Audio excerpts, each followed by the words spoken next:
Man, it's been a really, really productive last couple of weeks. Half our team is returners, so we've had a good core of kids that know the WT way. So practices have been good.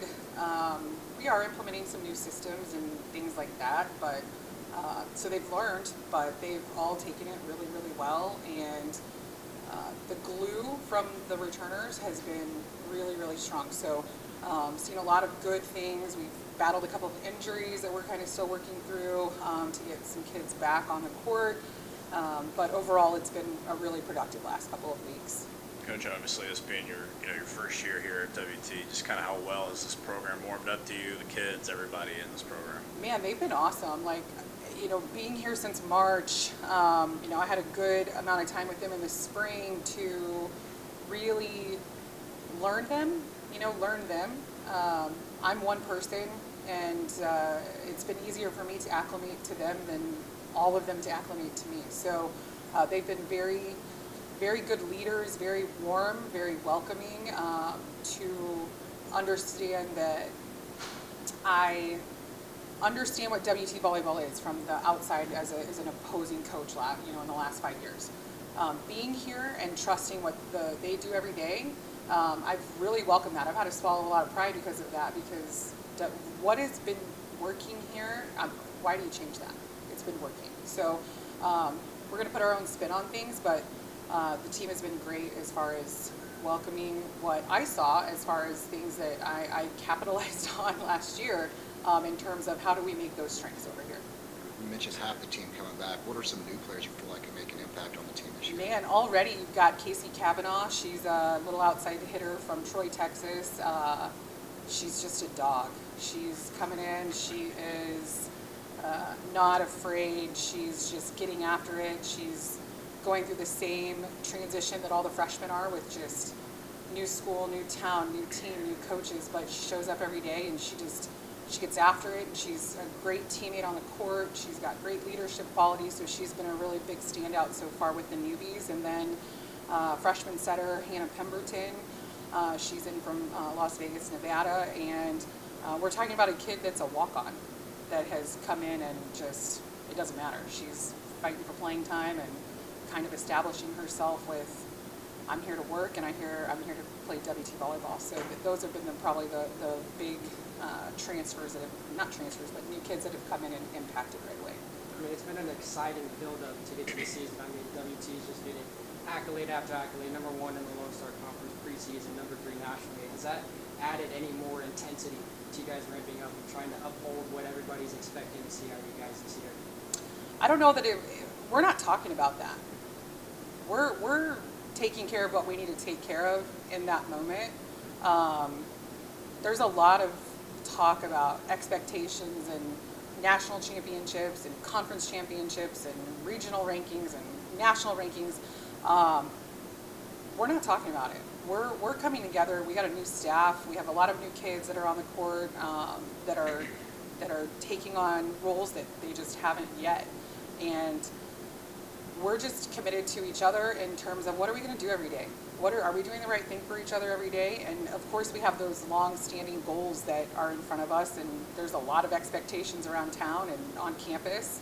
But we're just not trying to get caught up in that. We're trying to make sure that we're doing the best that we can every day for each other on that court. You're starting the season at home with your own kind of little round-robin tournament, getting some ranked teams here as well. How nice is it to start at home and also get some challenging teams in here? Yeah, I mean, historically, this tournament hasn't been the most competitive.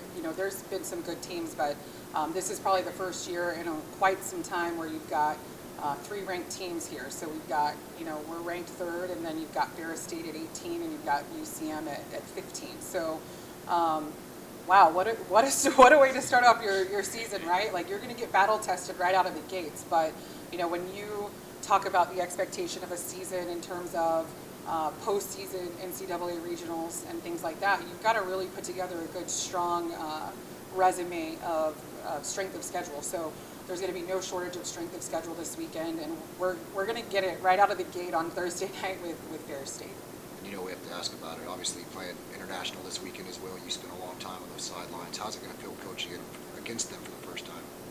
Well, You know, it's bittersweet because, you know, you put your, it's where you grew a little bit as a coach, so you have those ties there. But also, I'm excited. I'm excited to be on this side of the net. I'm excited to be with this team. I'm excited to have a fresh start over here, and I'm sure there's.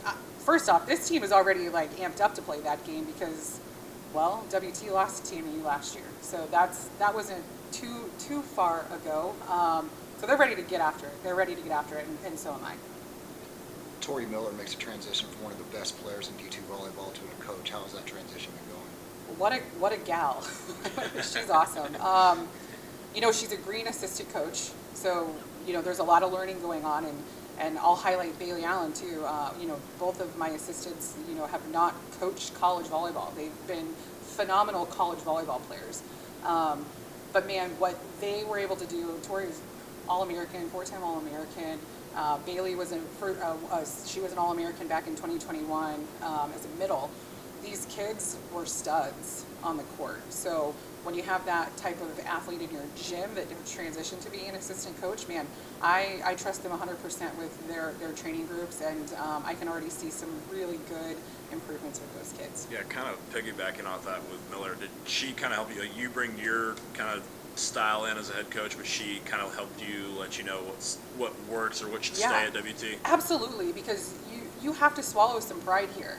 You know, and Kendra is still a good friend of mine. You know, we still talk often. And as a new coach, when you take over a winning program, you don't have to reinvent the wheel here. You're going to carry on some of the traditions and the culture aspects that this group and this program has a long-standing culture.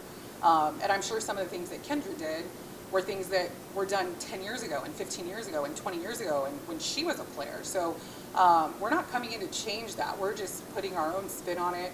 And Tori's been awesome with just having that transition of, hey, this is how we used to do it. I'm like, hey, I know how that's how we used to do it, but here's what we're going to make, this is how we're going to make it ours. And she's been 100% on board with that and been awesome. One of the biggest strengths the last few years for WT has been the depth and how many rotations they can run. How strong is the depth coming this year? Yeah, there's kids that are going to be third on that depth chart in positions that would go start at any other school. And those are going to be hard pills for some of those kids to swallow just because we're not making positional choices based on a lot of area between positions. We're making those choices by centimeters. You know, it's by one specific skill, or maybe your defense is just a little lax, but everything else is great. I mean, they're very even, 1, 2, and 3 in most of our positions. So, those kids are. But guess what? When things go downhill for somebody, because not everybody's going to play great every day, you're going to have kids that are going to have to get subbed out. It's hard to maintain all year, every week, every practice for 4 months. So you're going to have kids come in and step it up when somebody's not having their best day. And I feel 100%. I have 100% trust in kids off the bench.